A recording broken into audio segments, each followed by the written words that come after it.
in our next step, we'll take a look and see what it takes to purchase one of those items. And again, this is very simplified. Every company has their own little version of doing this, but this covers most of the bases. So here's your little purchase order template. You would get rid of the word template. Every purchase order has some number on it. That's what computers do. So make up a number. Now your vendor is who you're going to buy it from. And here's what I'd like you to do. I'd like you to purchase one of the gears. And we're just going to buy one of them. Obviously, if we had to make 100 gears, we would buy 100. If we had, you would probably buy 150.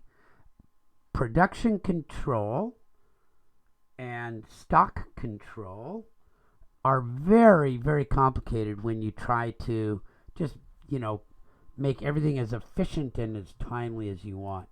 We're just going to look at the function of this document, okay? We're not going to try to do a large production control simulation. So the goal then is one gear, is gear blank is what you're going to make. So I've asked you to go find a vendor already, somebody's catalog. You can go back and look in the discussions if you didn't do that, or you can look somebody up, find somebody who buys them, find the local dealer, okay, and then put their contact information here. And then most places want to check somebody out before they buy stuff, and then they become a certified vendor. So make up a certified vendor number that you can use to make sure that this vendor has been approved by the purchasing department. Now we've got the authorized purchasing agent. You can put your name in there. Usually the engineers are not authorized to actually cut a purchase order and spend the money. They're authorized to tell other people to do that. So you can do whatever you want there. The terms is about when will they need to be paid. And again, that's why this is usually purchasing stuff. But the ship to is very important. Sometimes it's going right to your manufacturing facility. But if you're sending valves or something to a job site, they might go somewhere else. And then you have to tell them how to ship.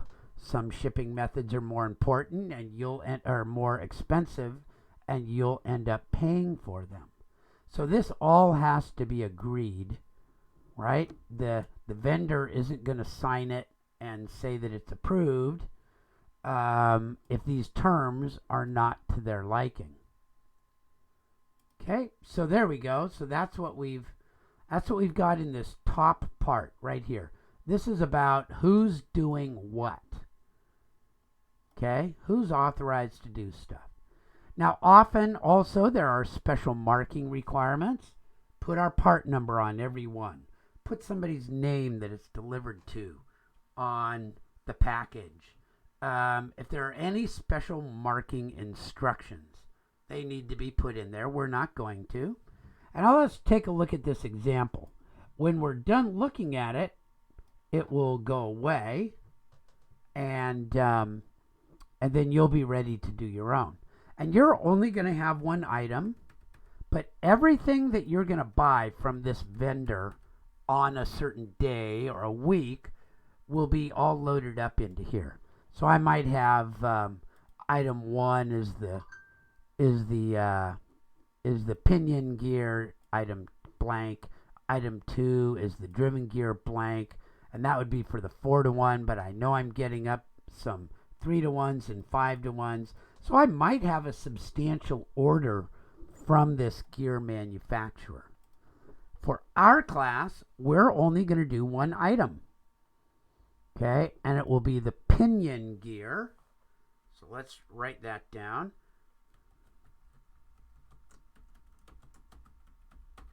Pinion gear blank.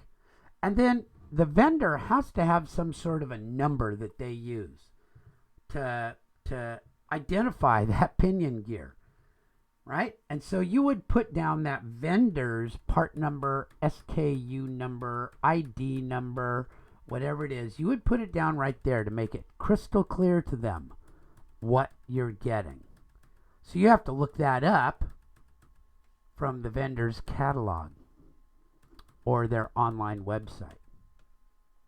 And then you need to put our part number on there. Maybe it's 330.10.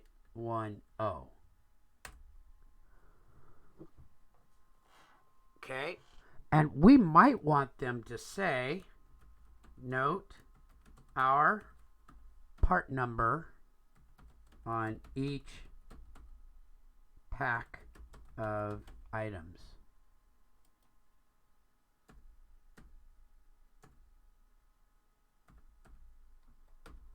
And I was pretty sloppy there.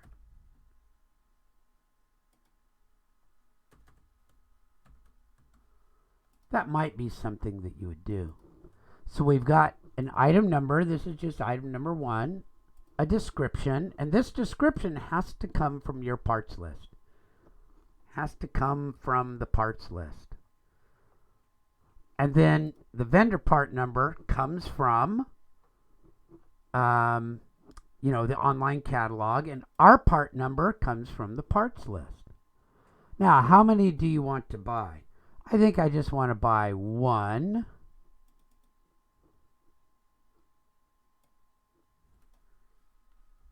Individual or each.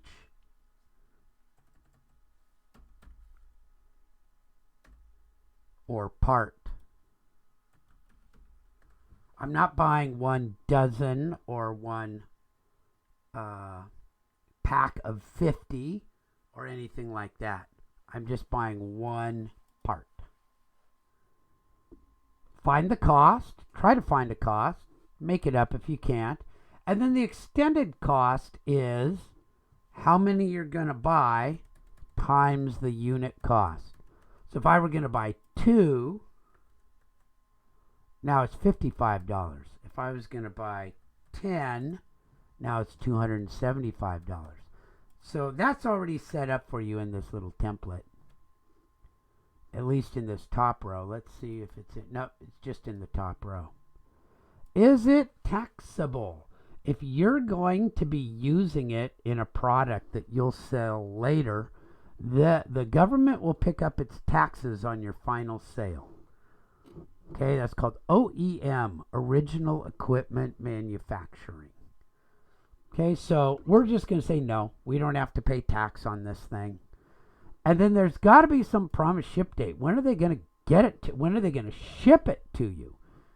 They don't usually guarantee when it's going to be there. That costs more. But if they guarantee when they're going to ship it, that's really good. And our purchasing agents can call up that day and make sure it's going to ship. Okay, so that's the idea behind what's going on here. Okay, and you'll fill it out for opinion gear. And then, just remove this thing right here and make this back to transparent. Again, make a PDF of it when you're done. Okay, so then tax on taxable items, shipping costs, those often get calculated in. We're not going to do it. And there's a grand total, and somebody has to approve this. Some top dog purchasing executive or something like that. Okay, so that's a sample purchase order, and as always, you'll end up making a download of a PDF of it. So there you go. That's the second part of our production control documentation.